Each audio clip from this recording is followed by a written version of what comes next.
Welcome back to Noir Radio. I'm your host, Johnny Goodtimes, jawing at you from an undisclosed location. So grab a glass of giggle juice and let's watch the world burn. Every third caller today wins a bottle of Good Time pills for when you and that special someone decide to play Tangle Toes. Looks like we got our first caller on the horn. Detective Summerfall here. If it isn't my favorite hard-boiled gumshoe, what's the rap? You know, the world is black and white. Like a panda at a family reunion. A hatchet man is on the loose. Bopped a couple of dames down in Millennium Park, and I've been gumshoeing ever since. Jesus. I mean, I read about it in the rags. Quite the grim situation. The boys down here in the clubhouse wanted me to tell you that your show helps us get through the white nights and the dark hours. I'm just bumping gums on the airwaves, Snooper. Next caller, what's the rap? Oliver, this is your mother. Your cell phone was out of service, so I figured I'd call this number I found in your pajamas. Sorry, dollface, but I think you got the wrong line. This is Johnny Goodtimes. Look, your stepfather and I talked, and we think it's time for you to move out. You're 46 and I'm about to retire as a Walmart greeter, and you need to start paying for your own life insurance. Listen, mother, or whatever they call you on the street. Go get lost in the breeze. You and that boob Carl always sticking his beaker in my racket, changing the Netflix password. Oliver Newborn, you watch your mouth. That man was nice enough to let you use his van to record your little radio shows. Now you return his Tylenol pills in his van this instant. Apologies to my listeners. It seems they're allowing patients at the loony bin to call in. How dare you speak to your mother? Next caller, what's the rap? Hey, Ollie. It's me, Benjamin. Your mom told me I could reach you here. Nope, this is Noir Radio with your host, Johnny Goodtimes. Oh, sorry. I was trying to reach Ollie Newborn. We graduated from middle school, high school, and college together. Must be someone else. I skipped home ec, went straight to Nam, fell in love with a Frenchwoman, then opened a nightclub in Casablanca called Johnny's Cafe Americain. But that's another time for another story. Okay. Well, if you happen to see Ollie, tell him his old pal Benjamin is getting married. Oh, and who's the lucky broad? Her name's Cassandra. Cassandra? Yeah, she broke up with Ollie a few months ago, and I've been clapping her cheeks ever since. What? I don't know what Ollie was thinking, letting her go. This chick is a freak. Yo, Johnny, you still there? I remember the night I saw her. She was sitting in a booth by herself. A local joint called Illuminati. 2 cigarettes dangled from her mouth like an elephant's tusk. I removed my fedora and said, "You know, you can get cancer that way." She looked up at me, blew smoke in my face, and with a raspy voice said, "Guess we can get cancer together." From that moment, I knew I was in love.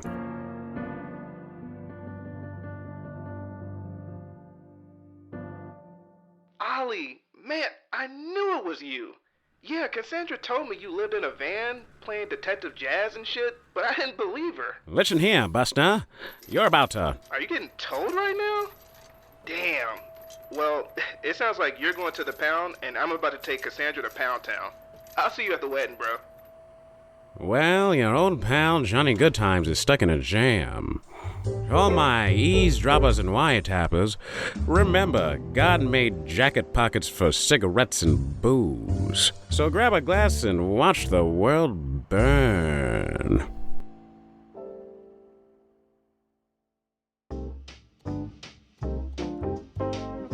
You're listening to the Weekly Quarterly Report, the podcast where we report everything that has happened this past week in this current quarter. I'm Seif Drywater. And I'm Sonny Walls. This week, Third Eye, the franchise fortune-telling business, underwent new management changes, leaving hundreds of mediums furious all across the country. But one can only wonder, did they see this coming? And Penguin Random House Publishing announced a new memoir titled Marco, the story of an unfortunately named boy who lost his brother. In response, HarperCollins announced a rival memoir titled Polo, the story of how Random House can suck it. All this and more after the break.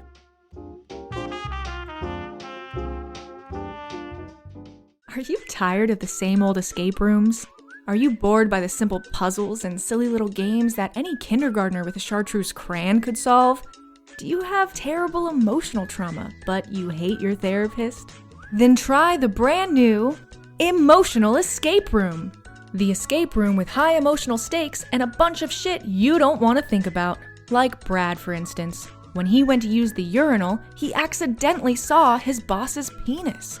Why were there no urinal dividers in that bathroom? And why did his boss have to bring up the incident in this month's all-staff meeting? Yeah, what the hell? Or take Michelle, for example. Her mom keeps bringing the family to Applebee's every night and she can't figure out why. Until one night, she realizes they've had the same waiter every time. And tonight, the waiter says, "How'd you kids like to have a new dad?" Make it stop! But if you think you've got it worse, choose your own adventure by simply sharing your own emotional baggage with our staff beforehand. We'll craft the whole room to fit your trauma, and that's our cry while no one's looking guarantee. I was kind of skeptical of this whole thing because I like to keep things buried deep inside, but I must say it was way worse than I was expecting. They actually hired real actors to play my parents. Oh, honey, it's so nice you came to visit us for the holidays, even though you've been sick. Now here's a hint. The code to the safe is our percentage of survival if you get us sick. It's not your fault we're unvaccinated. Let me out, please. Try the escape room Therapist Weekly calls a bad idea, and Therapy Monthly calls psychotic. Relive your past today at emotional escape rooms. Cash only. Do not attend if you're pregnant or may become pregnant. Tissues not included. Illegal in Illinois.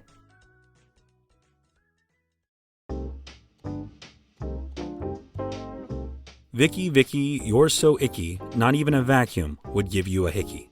Clever taunts like this one may no longer come from the mind of your neighborhood bully.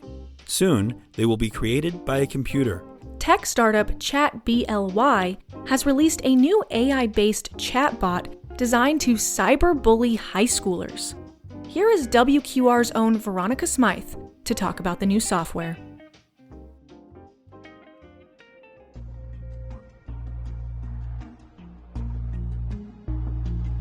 I'm here with Sam Gosser, the founder of the Gosser Group, the company behind ChatBLY.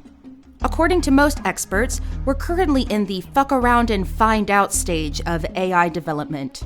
How has this motivated your work? After we successfully programmed our AI to mimic human language patterns, we discovered that the real challenge was to get it to inflict the type of pain that only a lifetime of psychological abuse can manifest. We decided to take that on as a personal goal just to see if we could do it.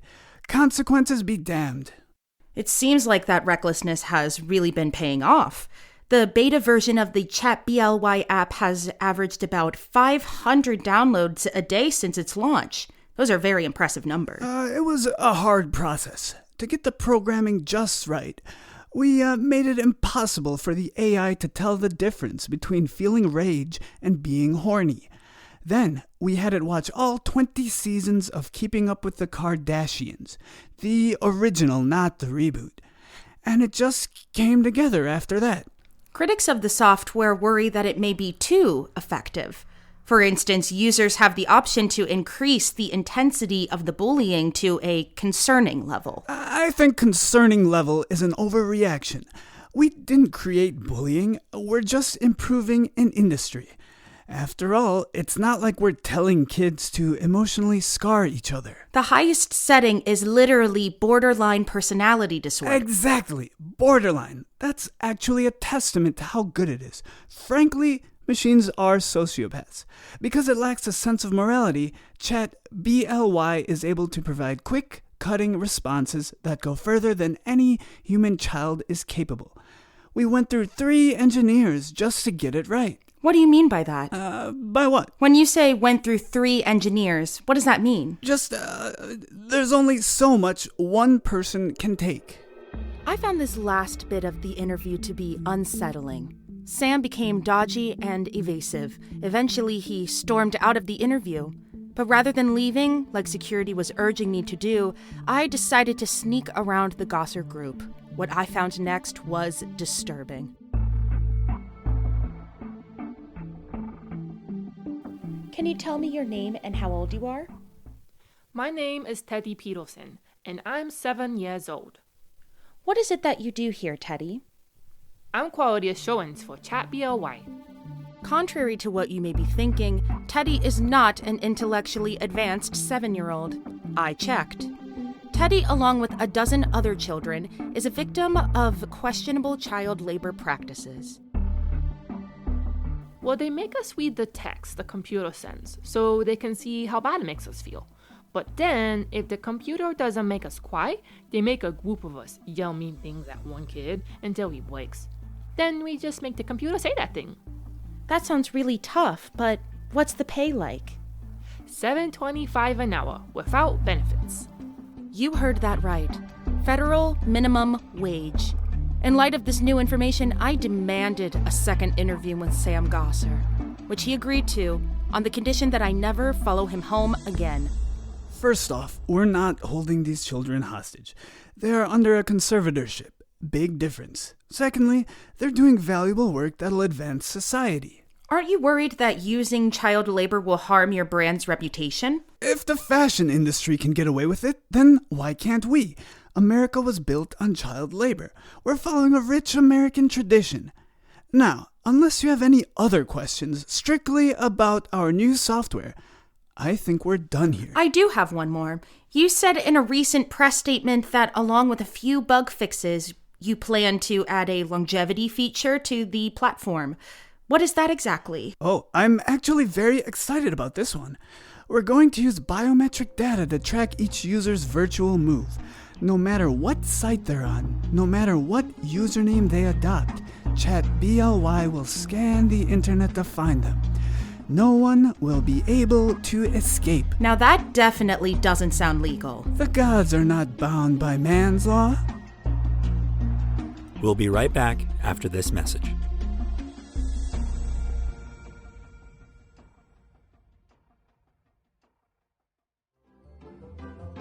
From the makers of the Where's My Remote hotline for elderly tech support, we bring you the What They Say app, now available in a discreet interface for the out-of-touch millennial.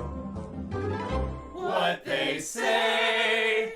The app looks just like TikTok, so I can search, what is a glizzy, without my younger cousins catching on at all.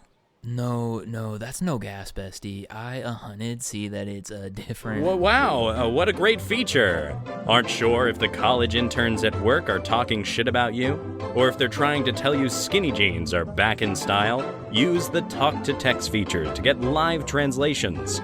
What They Say. Don't be sus with me. You're getting it twisted. Come on, we know you've got that main character syndrome. Facts, daddy. LOL, yeah, he's got that Riz, for real. Ah, some Gen Zers in the wild. Let's see the What They Say app in action. No cap, he understood the assignment. I'm not lying to you. He executed that task very well. Ooh.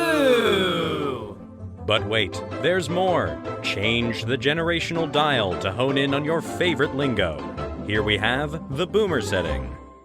Ooh, big yikes on the math test though, fam. Although Mrs. Johnson does hit different. You think she peeped my Riz? Ah, shucks, boys.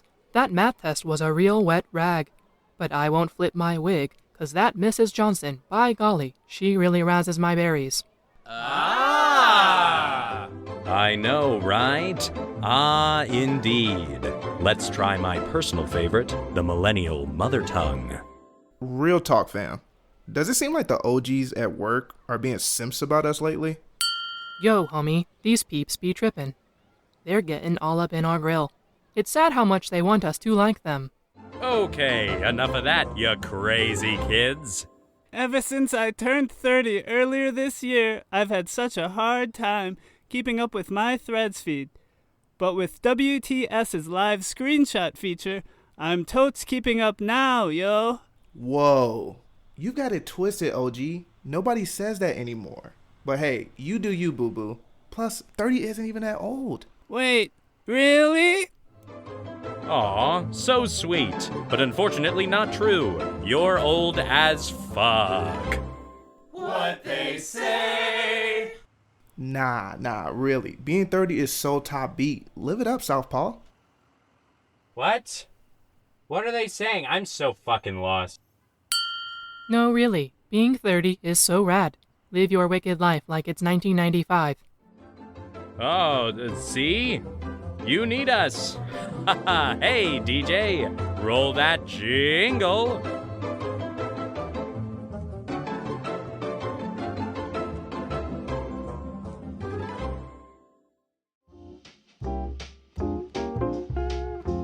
Welcome back. I am. You are. He, she, it is. To the average person, this may sound like nonsense. And that's the problem. According to our in-house poll, the average American's ability to conjugate a verb has decreased by 40% over the past 10 years. This decline has led to extreme legislative measures, including the formation of a privately funded division of the United States Marshal Service, known as the Grammar Police. Controversy has surrounded the Grammar Police since their formation. It began with the unorthodox decision to appoint the CEO of Grammarly Incorporated as the agency's director. The agency has been heavily criticized for this decision, as well as their extreme use of force. Here's WQR correspondent Brenda Brady Bradshaw for more on the developing story.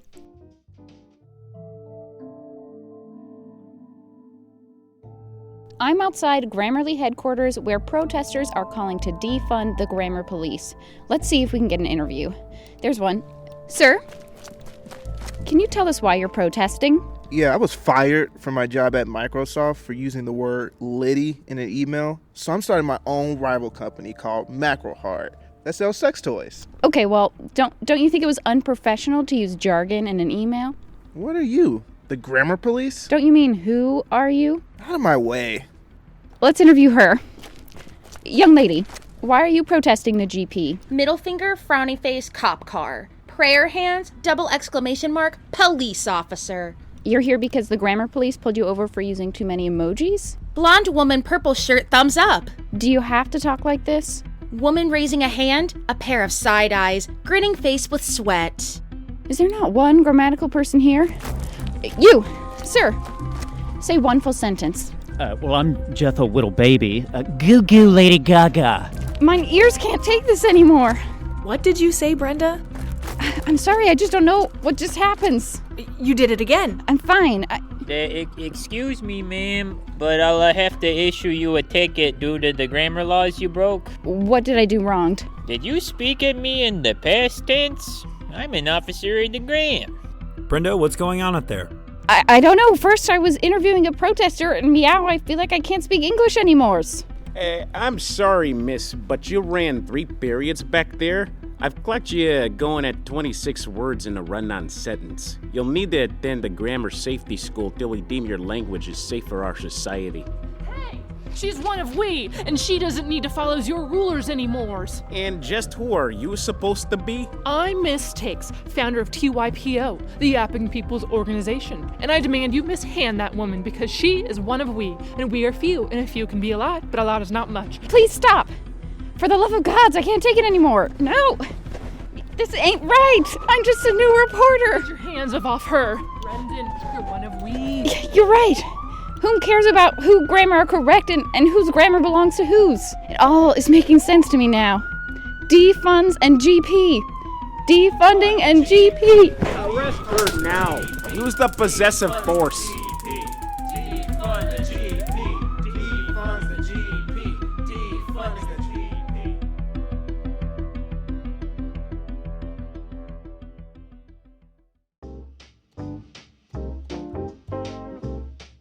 Thank you for tuning into this week's edition of the Weekly Quarterly Report. Join us next week for our coverage on America's favorite pastime, the Recreational Outrage League. And people often ask, where is Waldo? But how many people ask, how is Waldo? We'll be sitting down with the beloved children's game icon to find out. This has been the Weekly Quarterly Report. I'm Sonny Walls. And I'm Seif Drywater. Thanks for listening.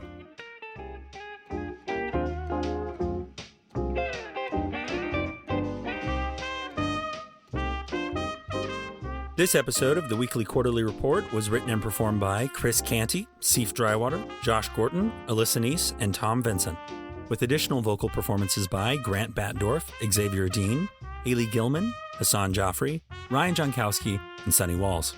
The WQR theme music was arranged by Josh Gorton. The Weekly Quarterly Report is executively produced by me, Seif Drywater, with additional production support by Alyssa Neece. If you would like more Weekly Quarterly content, follow us on Instagram and Threads at The Weekly Quarterly Report. And check out our website at weeklyquarterlyreport.com. Again, that's weeklyquarterlyreport.com. Please rate and review us on Apple Podcasts, Spotify, and wherever you find your podcasts. Join us next Monday for next week's coverage of this past quarter.